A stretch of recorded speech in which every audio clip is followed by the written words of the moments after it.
সামনে কি গাড়ি আছে না আছে কিছুই দেখা যায় না। আমি একেবারে স্লো যাইতেছি, কারণ স্লো না যায় এখানে কোনো উপায় নাই।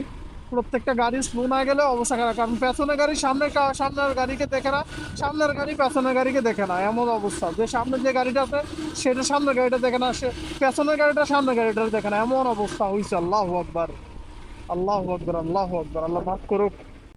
দেখেন আমার পরিস্থিতি কি, আমার চোখ টোক ভিজা, আমার গ্লাভস টাপ সব ভিজা, অবস্থা খারাপ, এমন অবস্থা, আমার গ্লাভস যা আছে সব ভিজে গেছে।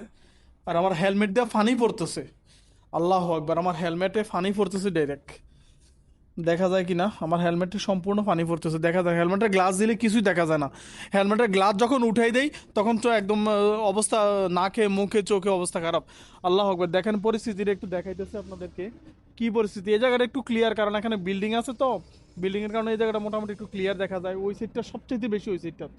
আল্লাহ আকবার, আল্লাহ আকবার, যে কুয়াশা পড়তেছে আমার লাইফে আমি এরকম কুয়াশা দেখি নাই। গাড়ি একটা আসতেছে সেটা আবার ইন্ডিকেটর মানে ইমার্জেন্সি দিয়ে আসতেছে, কারণ এখানে এমন অবস্থা ইমার্জেন্সি ছাড়া চলাটা অসম্ভব। এই যে গাড়ি একটা যাইতেছে এটা ইমার্জেন্সি লাগিয়ে যাইতেছে, কারণ ইমার্জেন্সি না লাগালে এটা সম্ভবই না।